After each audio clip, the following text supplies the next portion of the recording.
Hey there, health and wellness fans. Welcome to episode 11 of the 𝗬𝗂𝗧. The podcast is revolutionizing the way men think about their health, well-being, and their life, one conversation at a time.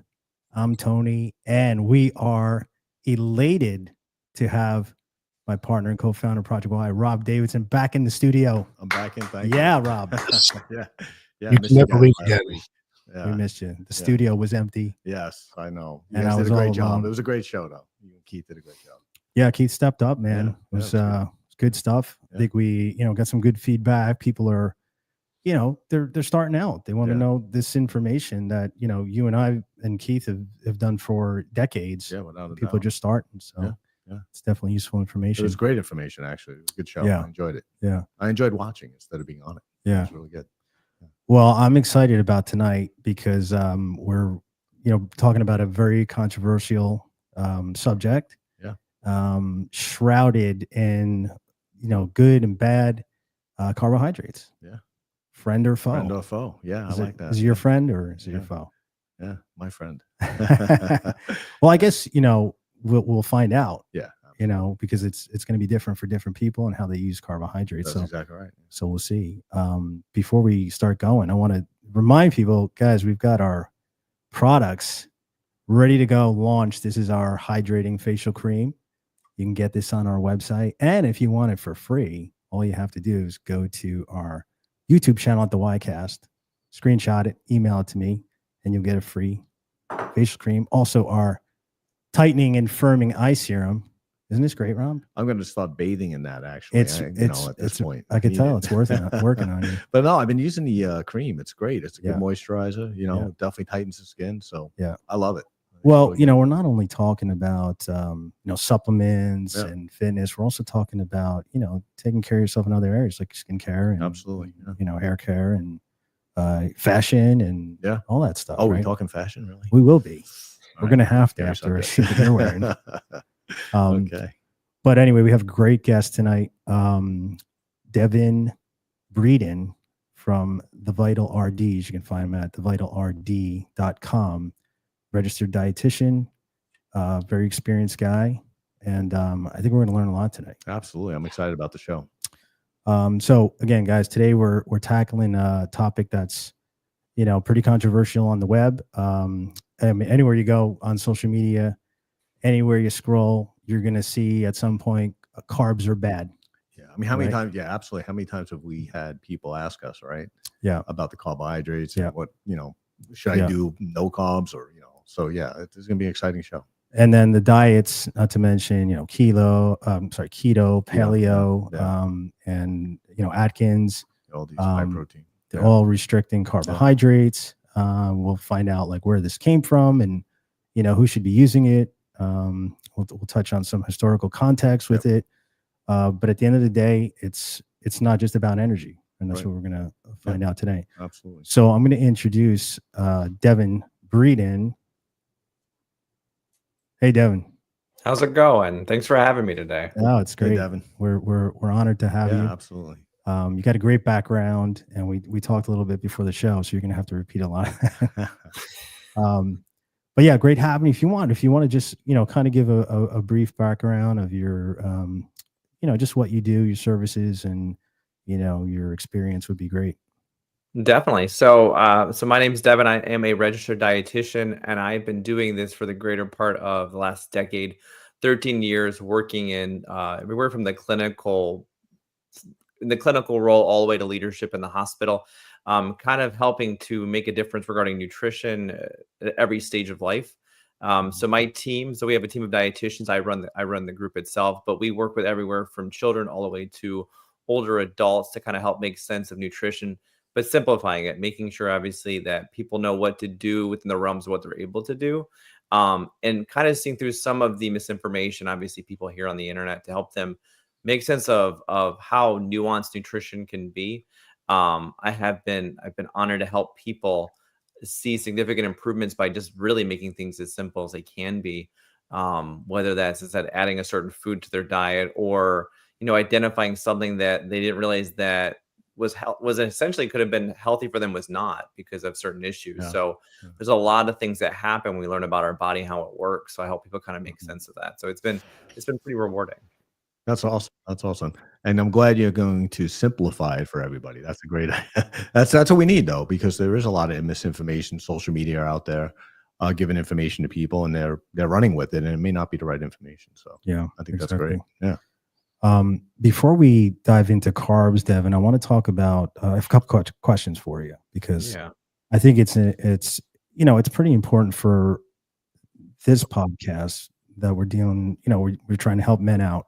And a couple of things I've been thinking about, like you said, reading through social media and just, all the hype that's going on about carbs. But I wanted to know from your perspective, why is men's nutrition often, overlooked or generalized in mainstream health? I think the biggest thing is, I think I see in my perspective of what happens is that a lot of the messaging is sometimes it's too broad or too specific to the point where people are essentially cutting out certain things that might lead to actually helping a male's general health. So the biggest thing is every guy's different, but the biggest thing is what we do when we age. We're looking at preserving muscle. We're looking at supporting like testosterone levels and managing obviously stress and performance. But when nutrition becomes so ultimate in the way that we do things, and a lot of it's geared towards weight loss or cutting carbs or doing something to an extreme level, there's damaging effects that has on people long term, especially men. So the biggest thing is when we're focusing on carbs today is obviously looking at like when you cut out a whole food group, there's a lot of things, there's a domino effect of things that may happen that people don't realize that is a result of those things. But I think that it's just those extremes. It's like cut carbs, eat as much protein as you want, right? But people don't understand like the how or why behind nutrition, and I think that's where dietitians play that role, is to help make sense of the why behind how we eat, because it's as I said, it's too extreme sometimes, and I think some men can go to too high of a level. Right. So it's good to having a foundation overall. So what are the biggest nutrition mistakes you see men making in the 30s, 40s, and beyond?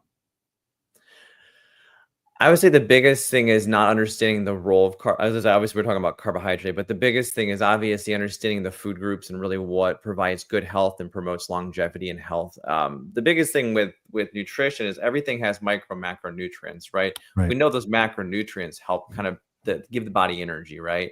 But when we don't realize that the more variety in our diet, the more things we're able to consume, especially carbs, we have those micronutrients that actually help the body do all the processes it needs to do. So it's really that if most people tend to cut out a lot of things, there's going to be a lot of things lacking regarding their overall health. And what happens is when we start doing those things and we develop metabolic concerns over time, your health kind of declines because all those systems fall apart. So I would say most men are typically just, it's going to extremes with anything, whether it's over exercising or over consuming protein, or potentially skipping meals, fasting, consuming a high amount of caffeine in replacement for nutrition. Well, and probably eating out a lot too, right? When people are not cooking at home and spending that time. I would say, and the skill set of just not focusing on home cooked meals. I work with a lot of people that, two people work all day, they come home, they're exhausted, and that restaurant, that fast food place looks really convenient at the end of the day because they're just kind of in damage control. And then that kind of leads to those habits that form over time. And then you're hitting your 50s and you're like, man, I should have done something in my 30s before this became an issue. I think it's really not realizing that, what you do now can affect you 20 years down the road. So it's definitely important to prioritize your health early on, because it gets a lot harder. The people that come to see me, they're in 70s and 80s, trying to reverse what they've done prior. It's a lot harder at that point. And I'm sure there's a really big mindset too that you have to overcome when you're 40, 50, 60, and you're trying to now like recapture some of your health, and you're just 40 years, 50 years of your life, you're just in this mindset of the way to eat. And you have to relearn everything kind of, right? If you want to change, you do. You have to learn lots of new I've had a lot of people just say, like it used to be, it was easier to lose weight. Right.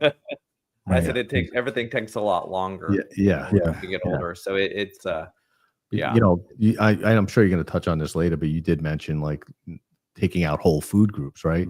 And micronutrients, how important they are. You know, I'm sure you'll get into this, but like fiber from carbohydrates and things like that for your gut flora. I mean, those are the things that people don't realize when they do cut out carbs completely. Yeah, that they're missing out on. Well, speaking of carbs, let's find out what a carb is. Yeah. What do you think, Devin? Why don't you So tell I think people the biggest thing, I asked my patients that same question. I would like, they're like, hey, you know, like I don't eat carbs. And I'm like, what are carbs, right? And I always ask them that question. And people go right to breads and pasta and rice. They were just like, those are carbs, right? And I said, well, what other carbs do you consume? And they're like, well, that's it. Those are my carbs, right? And I said, well, what about fruits and vegetables, right? They're like, oh, they think of those being fruits and vegetables, not carbohydrates. So when we think of like carbs in general, we're not including fruits, vegetables, beans, lentils, legumes. And then obviously also like obviously the grains themselves, the quality of them, right? Those all obviously provide different levels of carbohydrates. But the biggest thing is I think that if you put side by side a comparison of say like steel cut oats versus, you know, glazed donut, right? There's a big difference. They're both carbs, but one obviously has more nutrients, one doesn't.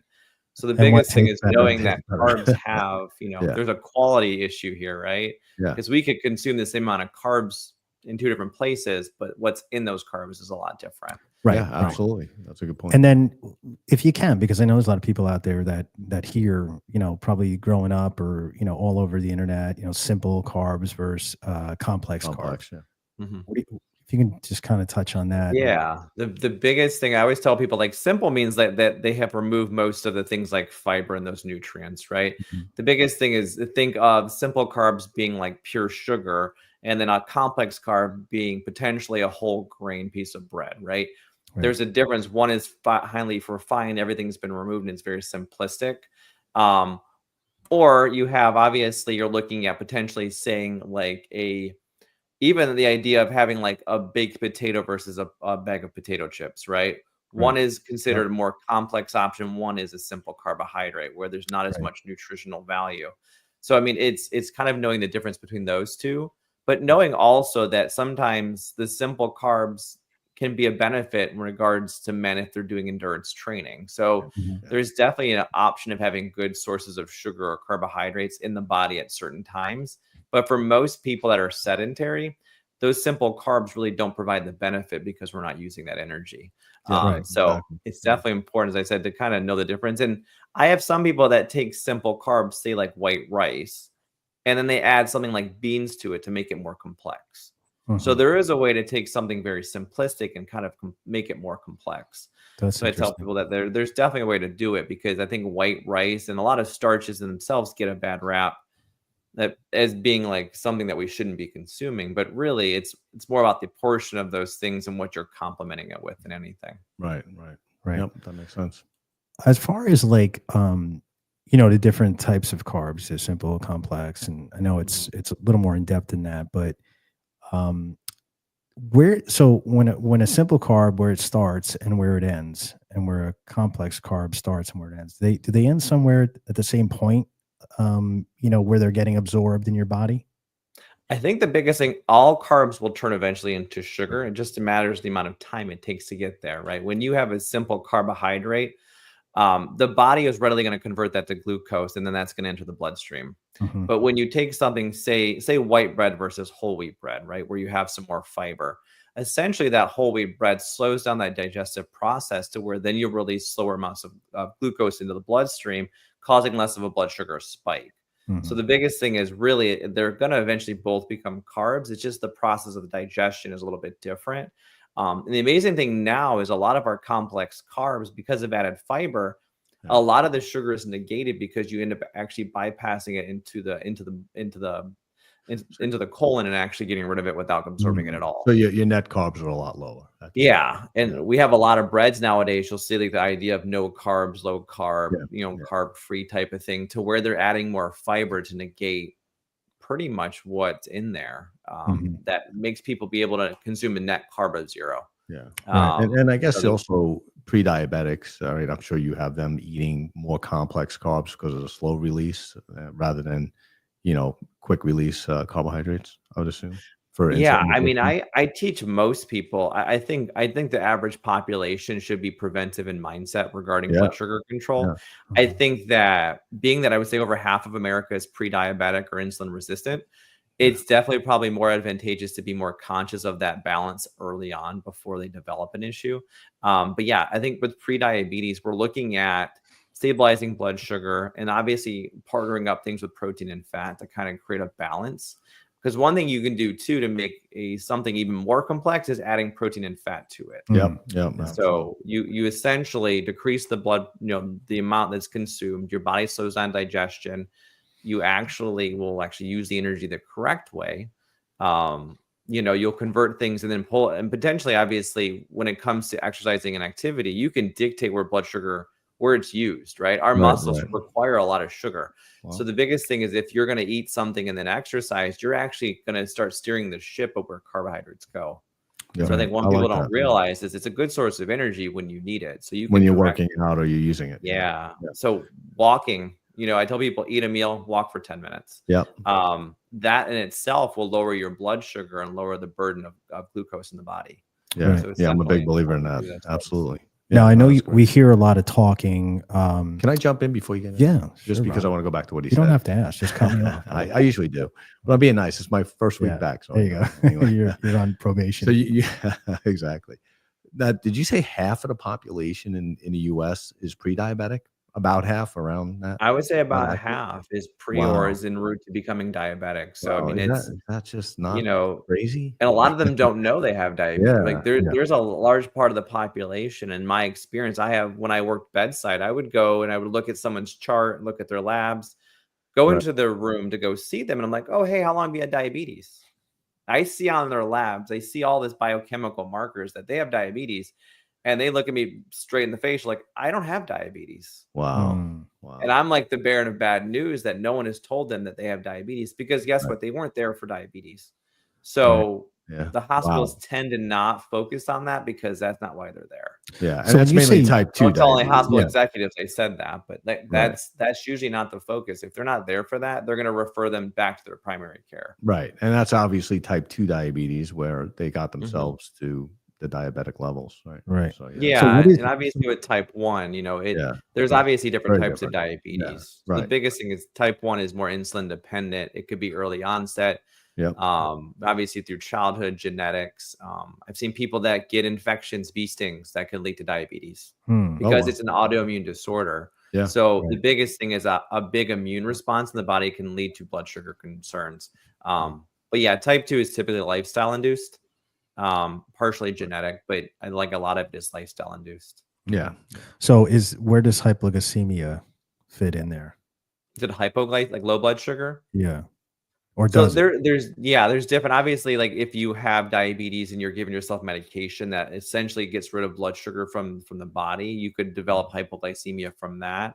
But there is a select part of the population that actually will consume simple carbs, like the Mhm. simple starches, and they'll have a blood sugar spike, and then their pancreas will overproduce insulin, and it will drop Yep. it completely. Yeah. Gotcha. So there is a subset of the population that isn't diabetic. They have too good of blood sugar control. Right. That they'll react in a way where their blood sugar will keep dropping. And then what happens is to replace that, people would consume more carbs, and then they would shoot it back up again, and the body would immediately drop it down again. So I've seen patients that will continue to bottom out. It's like a roller coaster for them. Yeah. Yeah. It is. Yeah. And Yeah. the problem is most people don't know that when that does happen, medically, you need to give them what's called like a rescue meal.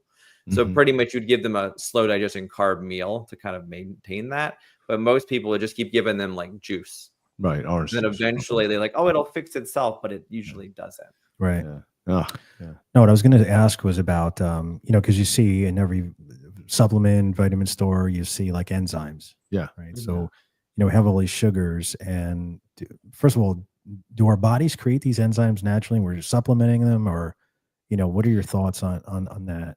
So like digestive enzymes. So obviously like you have your the ones that help with breaking down blood sugar, right? You have your amylase, lipase, and your protease, right? You have these enzymes that actually help break down the food that you consume.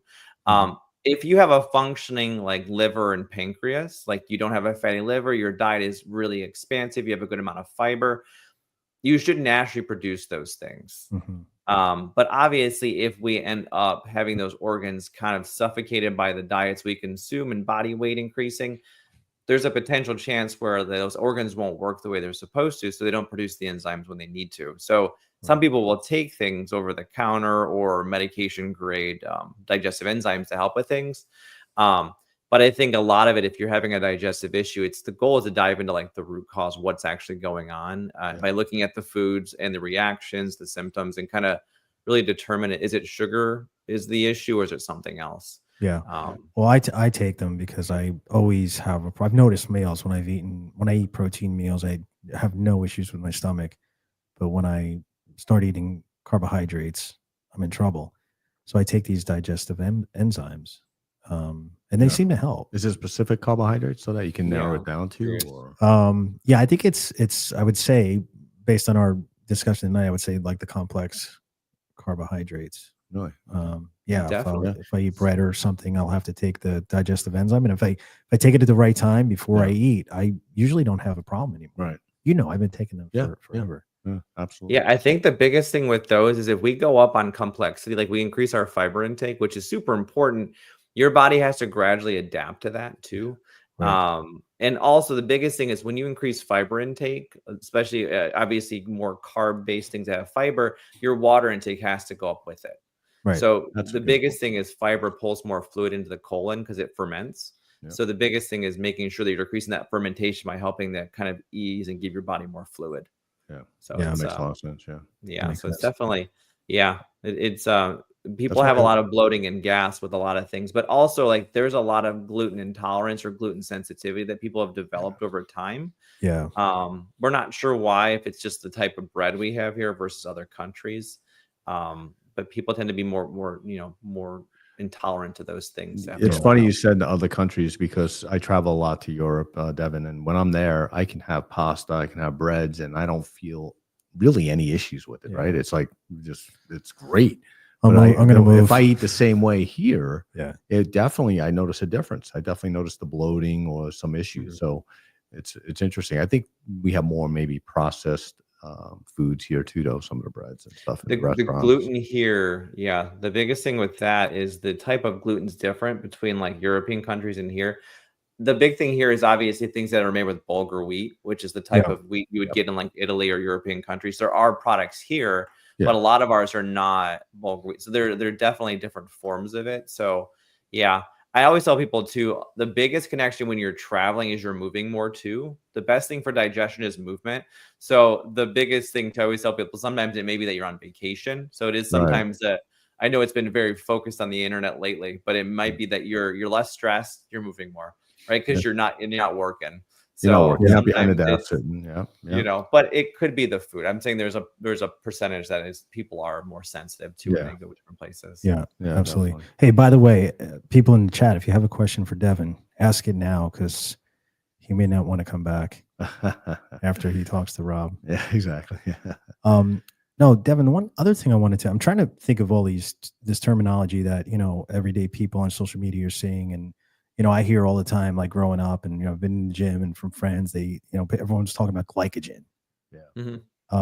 So if you can just kind of like give everyone an idea of basically what it is and how it works in the body and how it's related to carbs.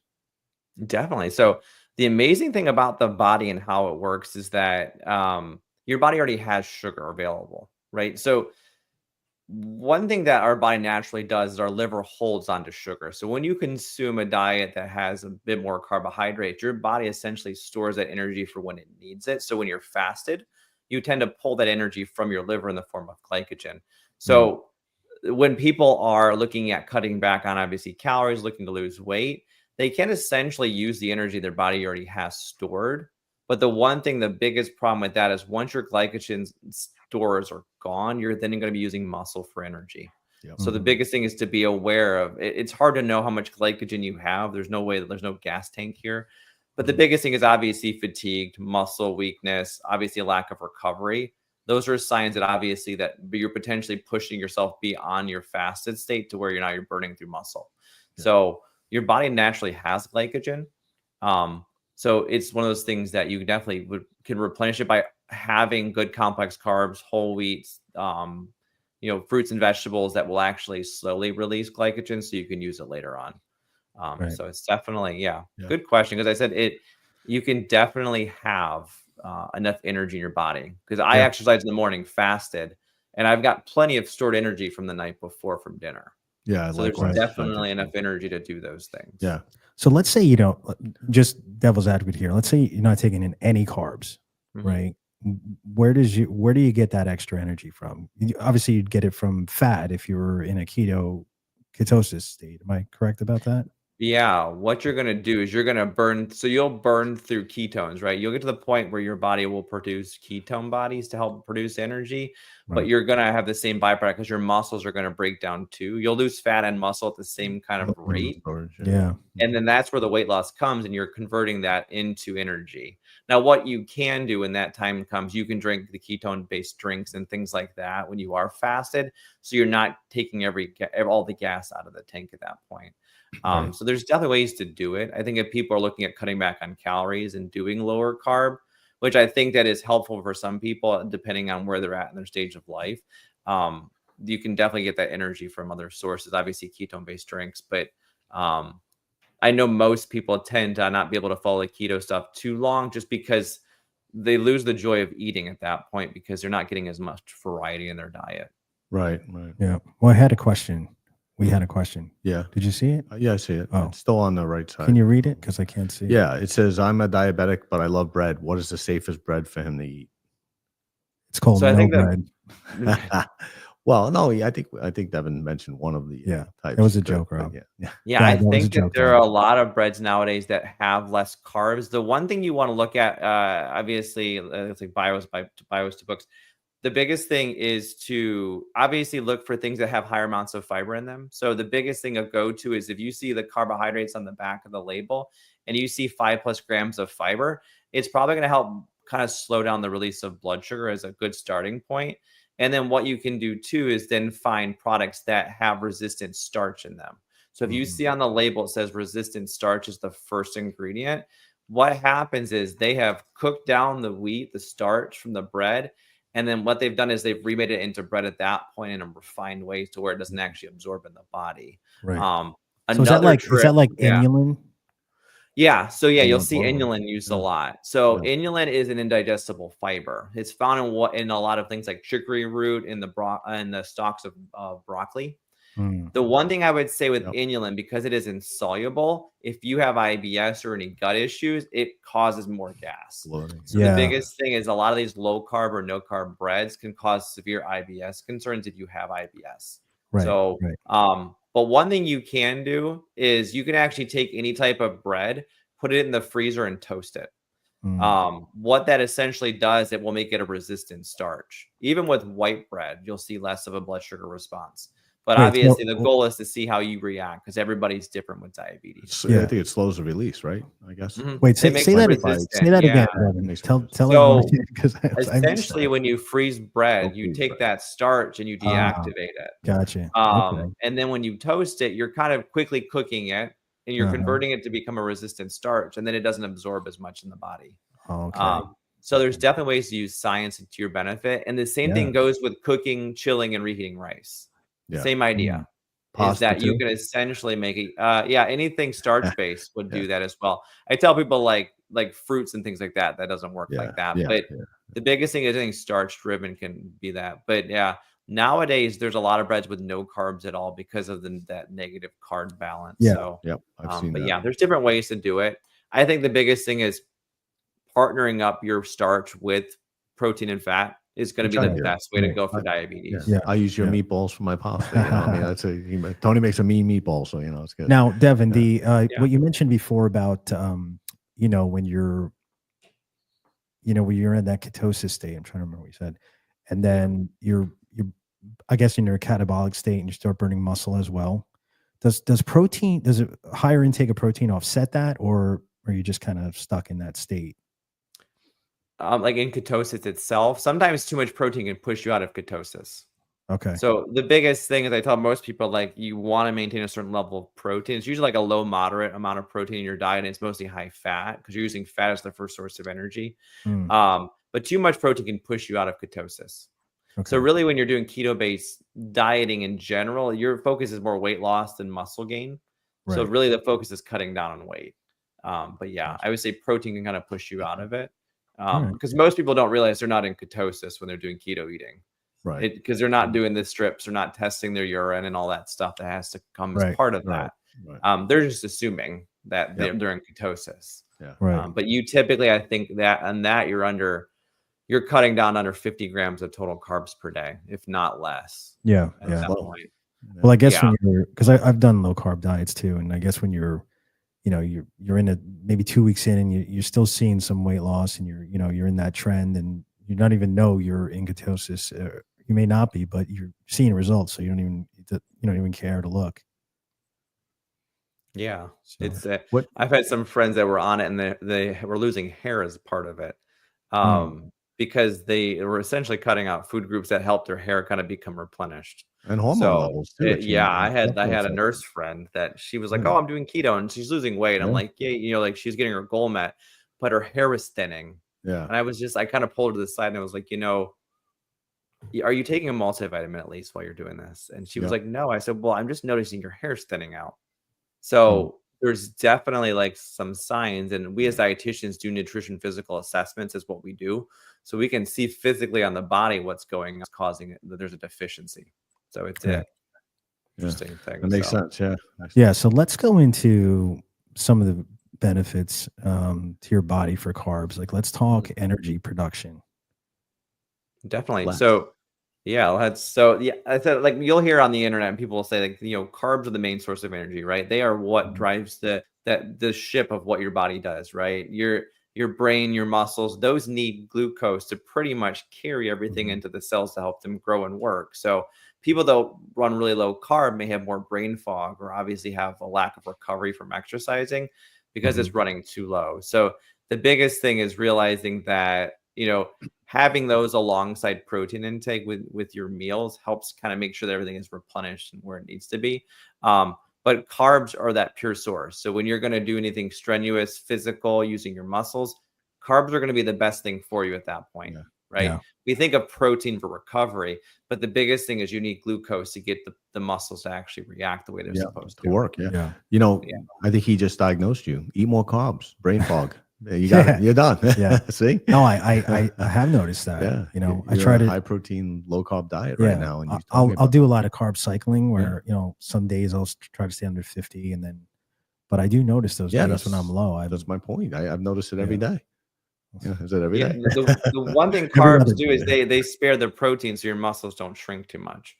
So it's definitely helpful because they're going to be a source of energy. As I said, once you kind of run out of carbs, you've got to utilize something else. And your body does what's called gluconeogenesis. So it's going to actually make sugar. So it will take protein and fat and convert it eventually. It just takes a little bit longer. Yeah. Exactly. There's a way. It's just you can't do that long term. Yeah. Right. Obviously. So point well to example over there. Yes. Pointing to Tony, by the way. So we'll talk about. So we know the great benefits of carbs: muscle recovery, brain function, energy, and of course, we touched on fiber's role and how important that is. Some of the flip side of that, I would say, we can talk about weight gain and things like that. Do you feel it's I guess the question is, like, they stay away from carbs, but they automatically think it makes them gain weight. But I would say, you would say probably too much calorie intake is what makes people gain weight, correct? Yeah, that's the biggest thing is if with anything, it's any excess carbs, any of the excess energy in general, right? I tell people, like, if you were to put side by side, like say like 400 calories of chips and 400 calories of broccoli, right? They're both carb sources, right? But it's a lot easier to eat 400 calories of chips than it is 400 calories of broccoli, because that's about 10 cups of broccoli. Yeah. There's no way that someone's going to eat that much broccoli. So it's really the amount. We can easily consume carbs in excess when they're simple. So the biggest thing is really it's an excess of energy that's going to affect weight gain. Now, having said that, the more carbs you have, the more insulin responses you have. Insulin essentially is going to store energy if your body is running in excess. So eventually it's going to convert and turn into fat in the body. So I mean, it's an abundance of anything, protein, fat, carbohydrates. It's going to turn into excess energy, and then it's going to be stored. So it's really a sum of all the things. But I've had some people, tell me what they eat in a day, and they're like, "Oh, I eat very healthy," and like then I'll go through, and it's it's not the carbs because they've cut out carbs, but now they're consuming so much oil that oil has so much more it's more caloric dense than carbs are. And so people can easily overconsume oil. So let me ask you a question if you don't mind. So when you look at patients, do you notice that different patients have different obviously needs because of some need to lose weight, some have some health issues, but from a metabolic rate or metabolism, I should say, do certain people do better with higher protein diets than higher protein carbohydrate diets, and vice versa, and higher fat or combinations? I know there's some studies out there. Duke University did one on these metabolism types, three different types. One's more efficient with protein and fat, one's more efficient with carbs just by itself, and another one has that dual metabolism where small amount of people have this, but you can eat everything, like 33, so to speak, percentage wise of the breakdowns. Yeah. So did that make any sense? Or? Yeah, no, you're completely spot on. So there is something called what's called indirect calorimetry, where you can kind of measure the oxygen and the carbon dioxide someone produces when they breathe. So what you can essentially do based on their breathing, you'd put someone on a treadmill, like you would get them on this machine, they would be breathing into, and they'd run on a treadmill.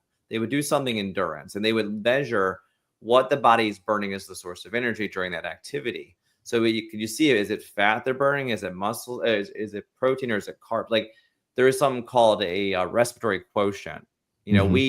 So working in the ICU, setting in a hospital as a dietitian, you get to cook these machines up to people, and they're helping them breathe, but they're also measuring that data so we can actually feed them appropriately when they're on a feeding tube.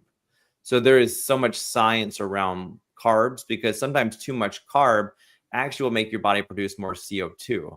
So you're working harder to breathe. So there's definitely some science behind that. Now, it depends on obviously metabolically if someone's healthy, unhealthy, because a lot of the studies that were done, and a lot of studies in general, are done on healthy athletes that are going to burn energy different than someone, say, that has COPD. Right? There's a big difference between those things, but it's definitely cool to see the indirect calorimetry in action, because it used to be something no one had access to, because to have it in a hospital, it's $10,000 a bed. So to see it, people having the bod pods and the different things that they can do to measure all these things is amazing, that it's now accessible for more people to see. Because I think locally there's a gentleman that goes, and he has a trailer and a treadmill and has it all hooked up in there, and he does it for people. You can help them understand, what are you burning? So then you may be more sensitive to carbs causing issues with weight gain. Right. Yeah. Yeah. We talked about the role of fiber and how important it is in digestive and metabolic health. Is there a certain amount that you would recommend for men to intake a day, or? Yeah, so I would say, the average male right now, I would say most people I meet taking 10 to 15 grams of fiber a day. Now the guidelines are actually 30 to 38 grams a day. Okay. So is that per body weight, or is that just in general? Just in general, most men eat about that much fiber. The biggest thing is men have more concerns with colorectal and prostate health, and fiber plays a big role in that digestion to obviously get things moved through the body. So it's really important to obviously make sure we have those. And also the fiber helps to feed the gut microflora, like we talked about earlier, that your carbs feed the good bacteria that actually produce what are called short-chain fatty acids that will actually help your body produce more energy, help with metabolism, help with weight loss. There's a lot that the colon and all that bacteria does. And if it's not fed correctly through obviously fiber and complex carbs, your body's really not working the way it's supposed to. But I meet a lot of people that, getting them to consume 20 to 30 grams of carb or fiber is a hard thing to do. Now, having said that, we're seeing benefits of going up to almost 100 grams a day. Really? So it's definitely advantageous. One thing I would tell people, that every fiber source is not always the same, because as I told you guys, there's insoluble and there's also soluble. Right. So each one does something different in the body. So the goal is really having a balance. And for the people listening, the biggest thing is when it comes to fiber, think of raw vegetables being insoluble and cooked vegetables being soluble for the most part. The goal is really to have one of each day, like a raw vegetable for lunch, cooked vegetable for dinner. If you can do both of those, you get both sources of fiber and you really maximize your gut. And so what do you think about like replacement, like fiber replacement, like powder, like what is it, Benfiber?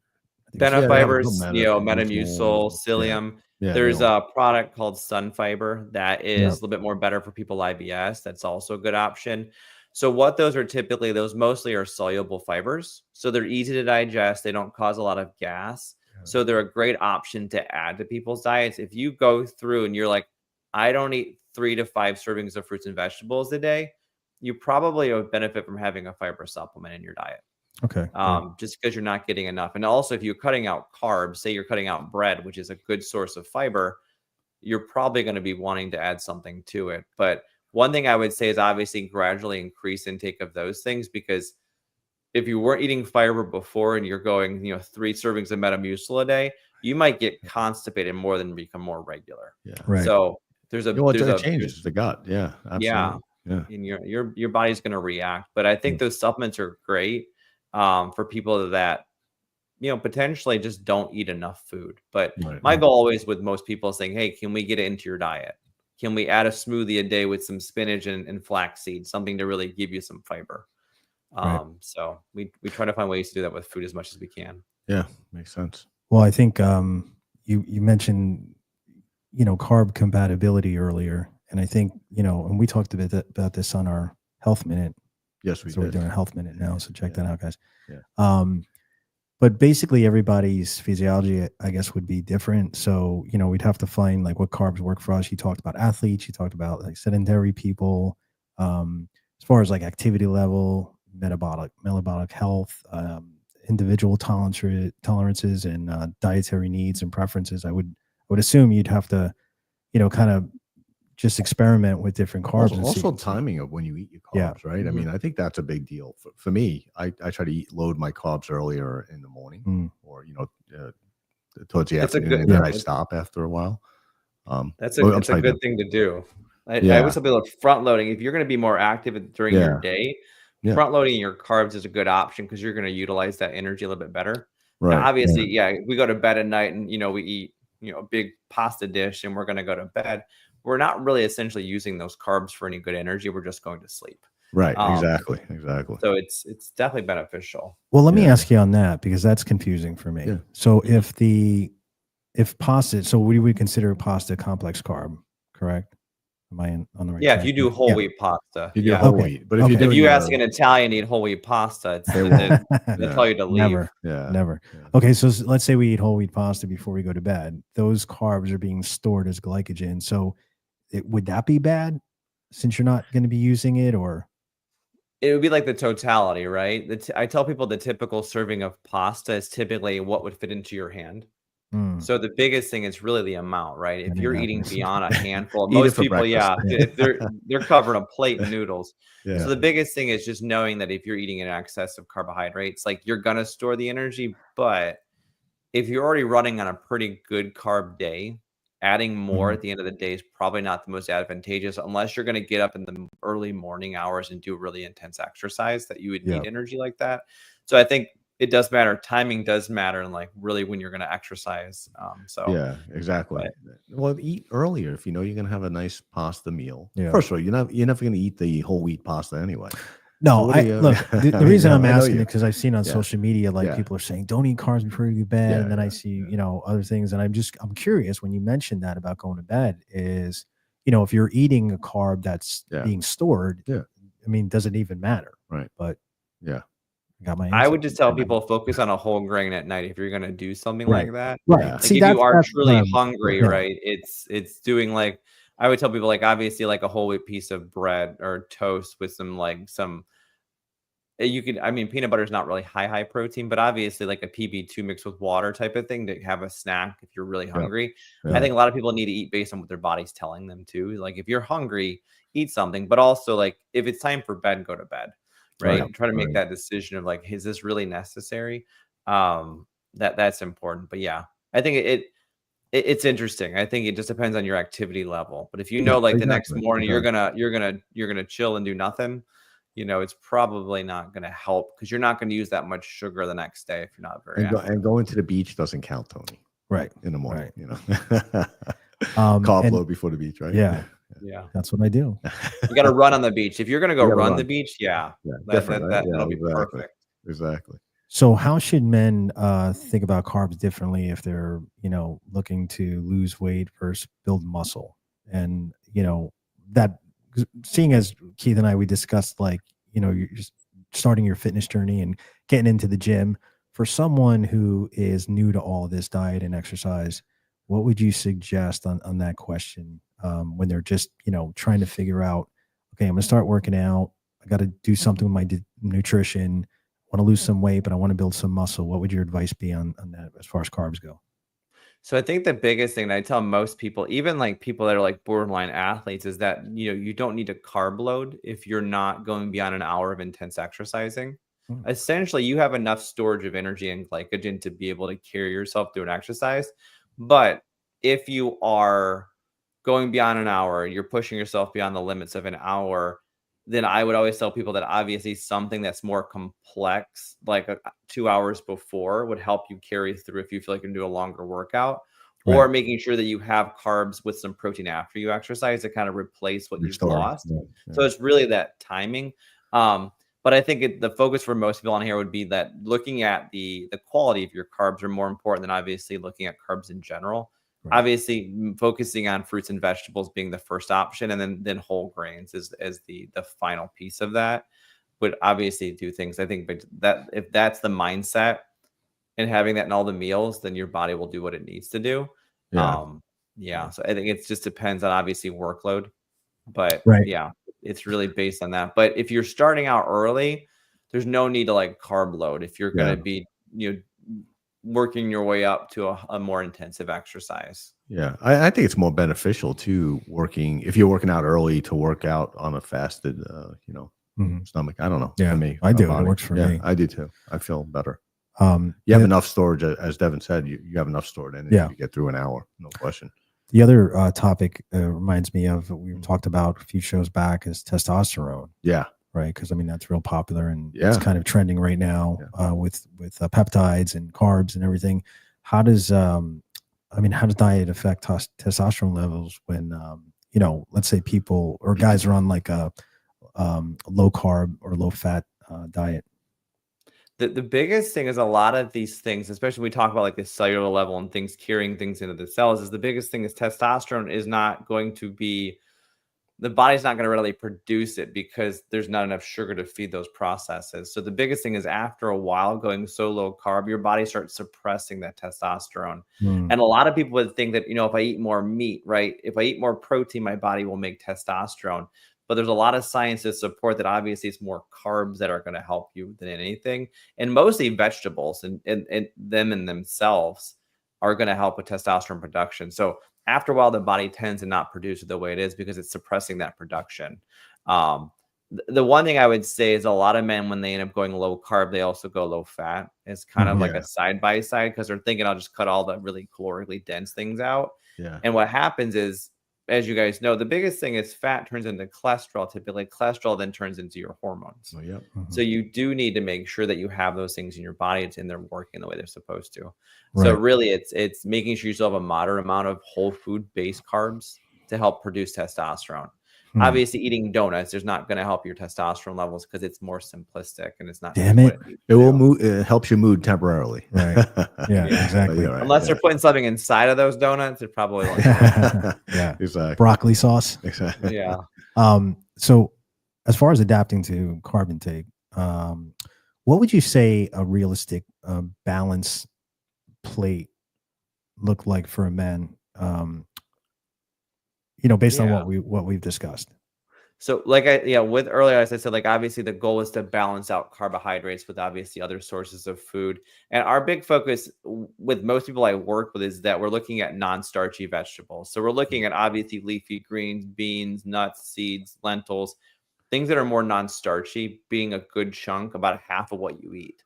Most people, if the goal, if you take a plate and you break it in half, would be like half of that would be those things. And then you would take the other quarter, you would focus on a quarter of it being something, a starch, but it'd be more of a whole grain starch, rice, quinoa, whole wheat noodles, those kind of things as well. And then obviously lean protein that goes with it to kind of balance it out. If we eat like that, then obviously we have fruit and we have the occasional simple starch, then our bodies are more balanced and does what it needs to do. So the biggest thing is the more vegetables you can pack into a meal, the more nutrients you get for your body to work. So, so would you consider that? Would you consider that low glycemic index? I hear that all the time.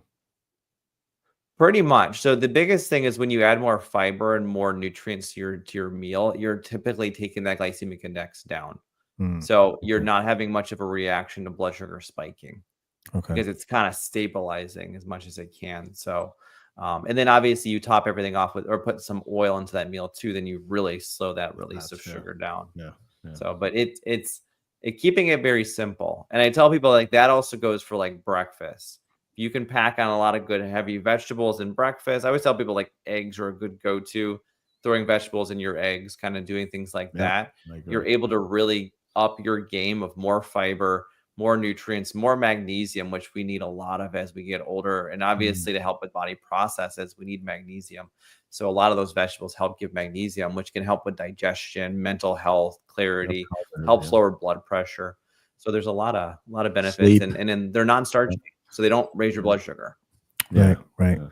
Well, following up with that, because sometimes I have an issue with portion control.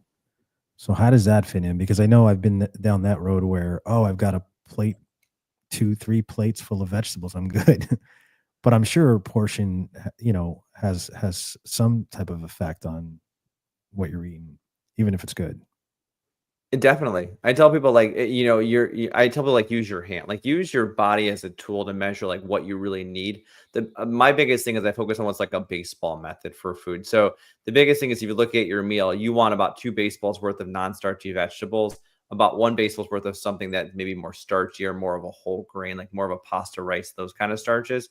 So the biggest thing is if you've gone beyond say 3 baseballs worth of those things, then the biggest thing is it's most potentially going to cause more concerns because you're not eating based on what your body needs at that point. And then obviously, the whole idea, you can decrease plate sizes. You can take your snacks and actually plate them out. So if you know that you're going to have the propensity to overconsume snacks, grab the bag of chips, really overeat them, put them on a plate, even if they're not, quote unquote, healthy starches or carbs. The biggest thing is if you plate them out, at least you get to treat yourself and not feel so restricted. Because at the end of the day, too, you want to have that flexibility to be able to say, you know what, I had the power to cut back on what I was eating normally because I would have put this whole bag of chips away. So it's giving yourself some more control. And then obviously, then you up it, you take that simpler starch and then you add protein and fat to it to kind of balance it out. So it's definitely one of those things that you can do that. And then obviously you can go to meal prepping, you can batch cook, you can cook things obviously more ahead of time to know what your portions are going to be. Some people use scales, some people do measuring cups.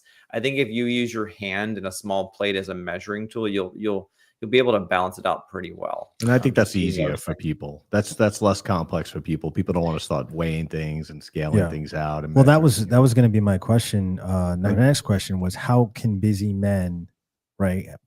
Guys that have full-time jobs and maybe they're up early with the kids or in the gym, and then they're working, they get home, they're doing some work, or they're spending time with their family. How do they manage this? If, like, let's say the rest of their family aren't eating the same way, how do they practice this without overcomplicating it, or relying on all these trendy diets you see on social media? Definitely. So I think the biggest thing, I think any family dynamic. So I do work with a lot of families to kind of understand like that busy professional. And obviously when someone's making a health improvement, the rest of the house may not be in that same headspace. They may be like, oh, well, I'm eating whatever I want. Like my spouse is going to eat healthy, right? I think the biggest thing is having that support and that system around you. Like, hey, we're going to do this together.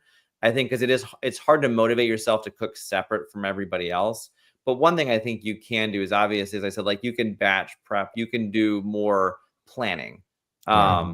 If Sunday night is a little bit less busy, or there's a time where you can block out time to be like, hey, I'm going to plan my meals for the next week. Here's our menu. Here's what we're going to do. I think planning makes us be able to obviously keep that from getting, out of whack regarding what we're eating.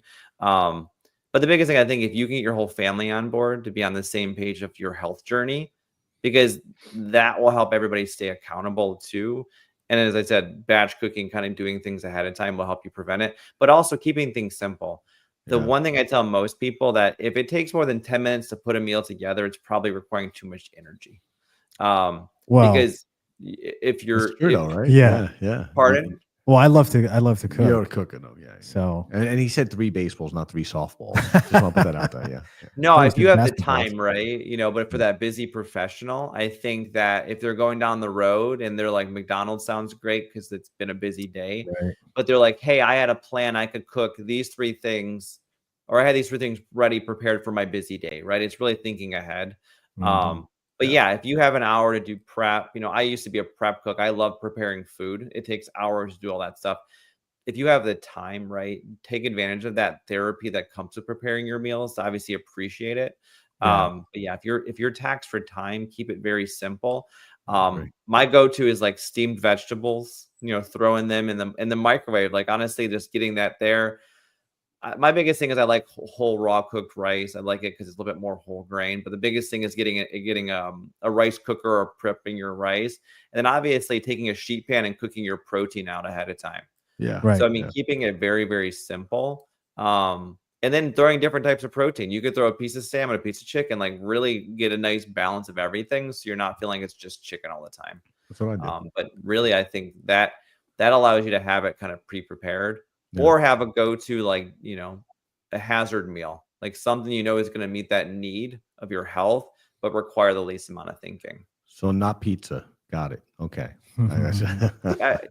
I'm all for pizza night. So we have one pizza night every 2 weeks. So we enjoy some pizza. So I think it's just, that's that relationship with food, that you can have pizza one day and it doesn't determine your health. Right. Exactly. Well, I'm all for pizza nights. Yeah, nights. Nights, well, no, you did mention you did mention throwing like vegetables in the microwave, and I don't know, maybe this is a myth or whatever, but what does the microwave do specifically to like vegetables? Does it take the nutrients out, or is that just kind of like something that someone made? What it does is it like takes the water inside of them and it cooks it. So it kind of cooks them from the inside out. So that's kind of how it does that. Yeah, I think if people are concerned about, I think, the microwaves in general, obviously getting out and doing a steam pot and like actually steaming their vegetables is a good option, or even like blanching their vegetables.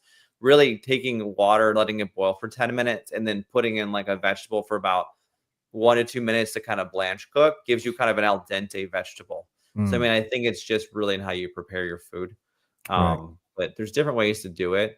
I used to work in a retail restaurant, and we would throw things in a Ziploc bag and throw them in a microwave with water inside the bag. Steam our vegetables. I won't say the restaurant. But yeah, there's definitely things you can do just to kind of quickly do things. So yeah, that makes sense. Yeah. So I can microwave my vegetables. Yeah, exactly. Yeah. But if you're concerned about like microplastics, things like that, use glass. Yeah, exactly. I think that I have glass containers. I definitely feel like we want to use less plastic things, even if they are, BPA free. There's still a lot of things that are obviously in a lot of the stuff that we get at the store. So without doubt, I try to minimize that by using glass things as much as possible. Yeah, that's a good point. Yeah. So the men out there right now who are thinking about, making a big nutrition change in their life, that maybe have never done most of the stuff we've talked about, what would you say would be the first step? Like one thing they should do first? Does it matter where they are as far as activity level or anything? Or is it just, you have one piece of advice, how to start, that could kind of set you down the right path? I think the biggest thing is to first obviously reflect and see, like, obviously what progress and obviously intentions you've made at this point to obviously improve your health. I think it's important to build off the win of just moving in that direction.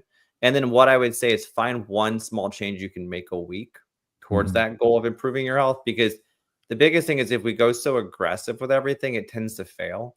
So I would say for most people that are obviously on this session and obviously looking to make that change, find one change. If you look at what you eat and you're like, you know what, I don't eat vegetables. try one new vegetable a week or one vegetable a day, right? Try something new. If you do a lot of simple starches, or maybe you overconsume, cut back on the portion about half of what you normally do, right? Make these small, subtle changes. Those make a big difference over time. Yeah. Because that one small change could be a difference of a couple hundred calories of anything that results in that caloric deficit that we're trying to get to lose weight and obviously improve our health. But it's also like, as I said, it allows us to maintain that habit change long term to where we're not feeling like we have to do an all or nothing type of thing. Right. Because it doesn't work for a lot of people, especially when you're hitting your 40s, 50s, and 60s. All or nothing doesn't always work. Right. It used to work when you could dirty like bulk or lose weight because you could just cut things out. But there's a lot more stress and responsibility that come with the day to day as you get older. So there's definitely need to obviously keep it simple, but also every week when you're doing that prep cooking and working on your week is to say, hey, I did the thing. I'm improving my health. I think that's important as well. Right. Yeah. Right. Because the mental side is big. I know that. Yeah. And people are fixated though sometimes on, losing weight and the scale too. Yeah. Right. And, they want to see it happen fast. And that's why you have GLP-1s are big right now. Right. There's a reason too. I mean, they have some benefits, but people are fixated on that. And I think, what do you think about that? I mean, how often should they weigh themselves? Should they be fixated on that? What's a good weight to lose per week that's safe and, especially if you're like, you're just starting out in the gym and you're putting some muscle on, like, you're getting confused. Yeah, you shouldn't work. Right. If you're working out for the first time and putting on muscle to your point, muscle, is heavier. It's good. It's good weight. That doesn't mean your diet's not working. So just how, the big thing is, weight loss is not linear, right? There's not it's not like a steady, like there's people that will lose a little, gain a little, lose a little, like it's not linear, right? Yeah. The biggest thing is it depends on the person I work with regarding like looking at the scale. If that scale is going to create a colossal, like just the world is falling apart if you do those. I usually tell people like once a month. Sometimes I tell them not to weigh themselves at all, and then I will put them on the scale and they won't look at it.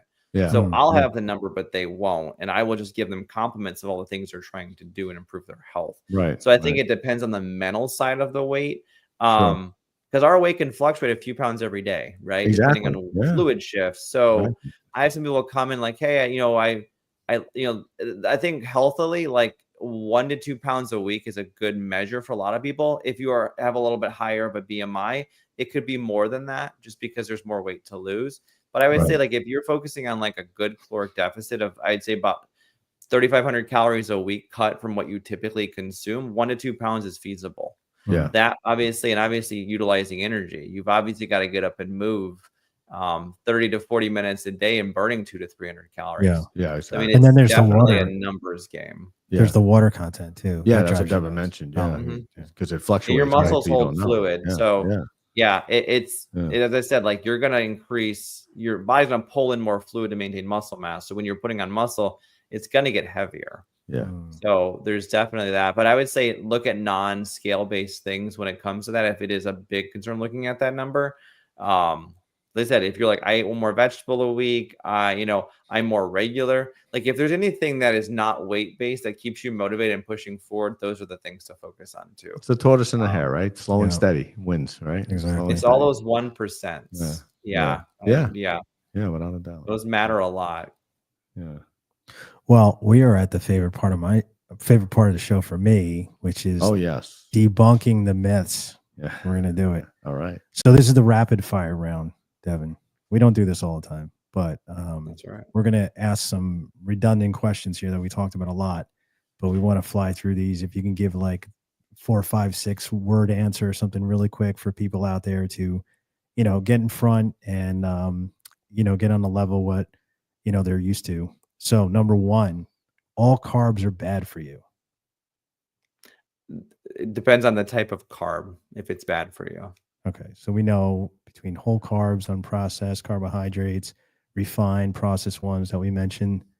Number quality 2. Over quality, the quality matters. Quality. Yes. Absolutely. Yep. So read the labels, guys. I mean, watch the podcast over. Yeah. And so you get it. Number 2, low carb diets are always the healthiest way to lose weight. A caloric deficit's the best way to lose weight. Yes. So Energy in, energy out, right? yeah. Well, I mean, Yeah. for people who, you know, don't really Count. count. Or, yeah, That's count what so calories. count your Yeah. calories. Yeah. Number 3, carbs make you fat. Anything in excess. So the biggest thing is anything in excess is going to make you gain weight.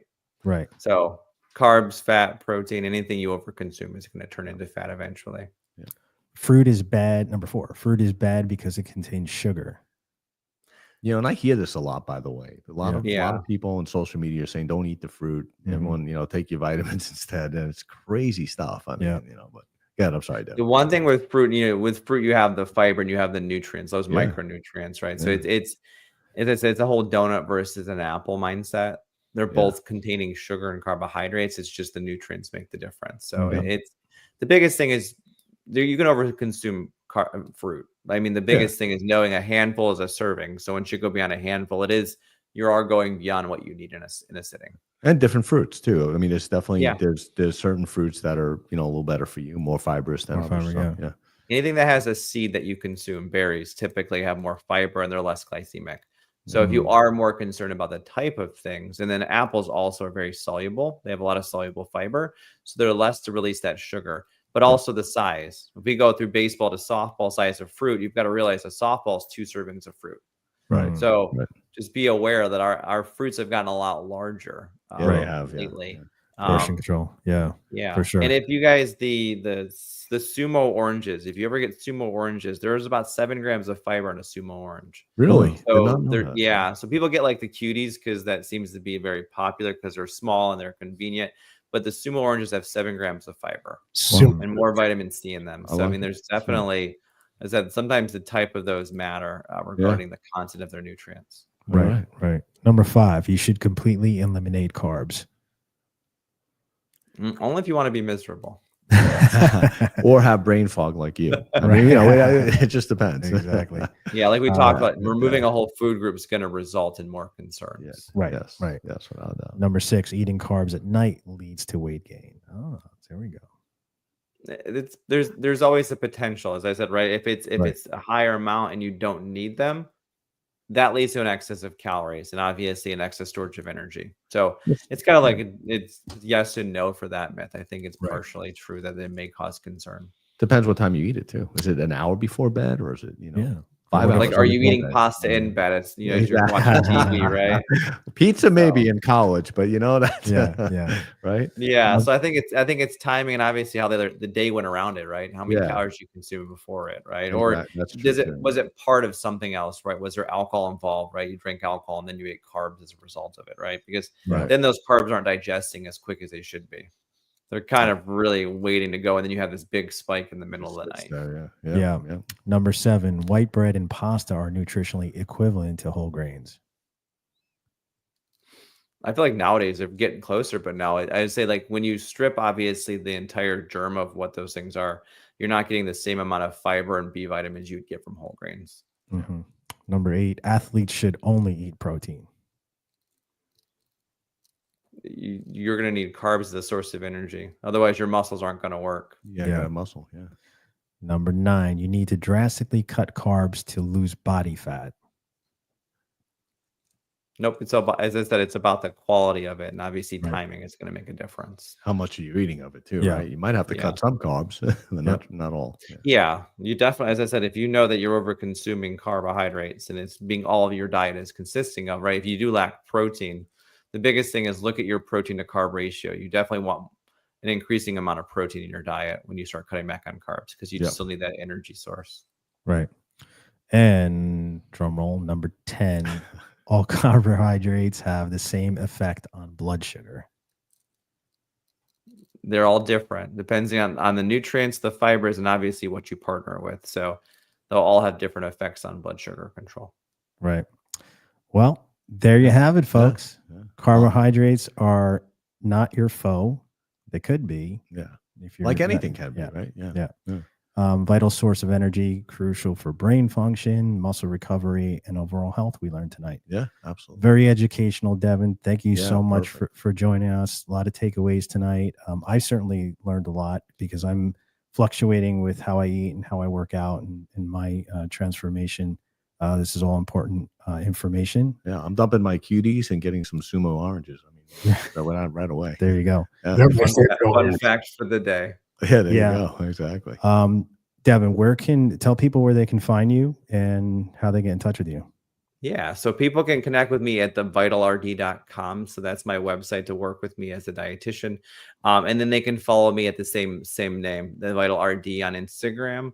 I post some tips on there, different ideas. And the biggest thing is if you guys get anything from this, obviously give me feedback on things that obviously you want to hear more about. And I'll definitely share more things related to that on some of my social media channels. That's great. Well, we definitely want to. You and I talked on the phone about doing like a 3-part series here, potentially, and doing, talking about protein and then talking about fat after that, which I think would be very valuable. So yeah, I think so too. Yeah. More than welcome back. Hope you decide to join us again.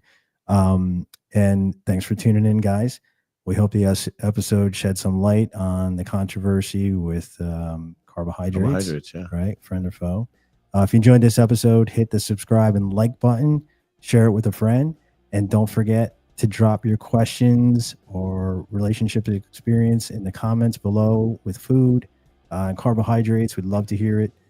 Special shout out and thanks to RCJ Productions, Keith and Lindsay, our producers, do a wonderful job. Keith, where can they see you guys? Well, visit us at rcjproduction.com, our website. Okay. Yeah, give them a shout, guys, if you're looking to start your own podcast or do some any engineering work, audio, video. These are the guys to look into. And check us out on our social guides, YouTube at the Ycast, Facebook Project Y, Instagram, LinkedIn, and TikTok Project Y Now. Invite listeners. Don't forget to subscribe, and you can download our app. And don't forget, guys, product has launched. Go to the website, check it out. There's a 20% discount right now if you go to projectynow.com and get some product. See you on May 21st. Yeah, absolutely. Right. And a good show too. Yeah. Thanks, guys. See you later. Happy and thanks, healthy. Devin. All right. Thank you so much.